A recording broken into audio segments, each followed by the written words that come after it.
તો જે બુલડોઝરની કાર્યવાહી છેલ્લા ઘણા સમયથી ચાલી રહી છે તેના પર ભાજપના નેતાએ જ સવાલ ઉઠાવ્યા। ભરત કાનાબારે સોશિયલ મીડિયામાં સવાલ ઊભા કર્યા છે। Bulldozer justice is no justice એવું લખ્યું છે। અસામાજિક તત્વો પર બુલડોઝરની કાર્યવાહી પર સવાલ ઉઠી રહ્યા છે। એક વ્યક્તિ ગુનેગાર હોય તો સજા આખા પરિવારને કેમ? મકાન દૂર કરવા નિયમ અનુસાર પ્રક્રિયા કરવી જોઈએ। પરિવારને બેઘર કરવાની સજા કઈ રીતે વ્યાજબી ગણાય તેવું ભરત કાનાબારે સોશિયલ મીડિયા પર સવાલ પૂછ્યો।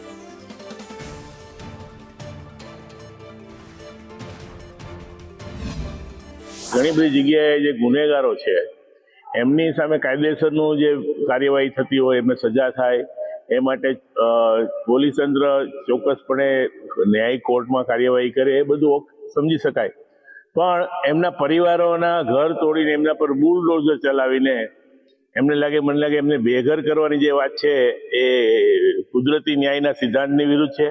આપણે મધ્યયુગમાં જીવતા નથી અને ખાસ કરીને એમના સમગ્ર પરિવારને એ ગુનેગારના કૃત્યોનો દંડ દેવો મને લાગે કોઈ પણ દ્રષ્ટિએ વ્યાજબી નથી।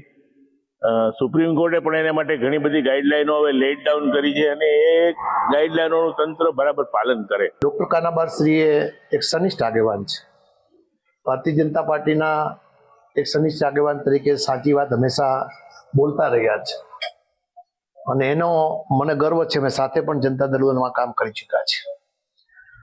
વડાપ્રધાનને પણ સીધું જ ટ્વીટ કરે। આજે એમણે ગરીબ માણસોની ચિંતા કરી છે, અભિનંદન પાત્ર છે। 25 વર્ષથી જેના મકાનના બાંધકામ થયા છે, અત્યારે તંત્ર એમનો કોઈ એક કુટુંબી કોઈ ગુનોમાં સંડોવાયો એટલે મકાન પાડવા માટે બુલડોઝર ચલાવી રહ્યા છે। ગુંડાગીરી પકડવી હોય તો પકડે। વિધાનસભામાં ધારાસભ્યો બેઠા છે, એમાં 50% ભાજપના ગુંડા છે, એમને પકડે। હમણાં બધું ગુંડાગીરી નાબૂદ થઈ શકે।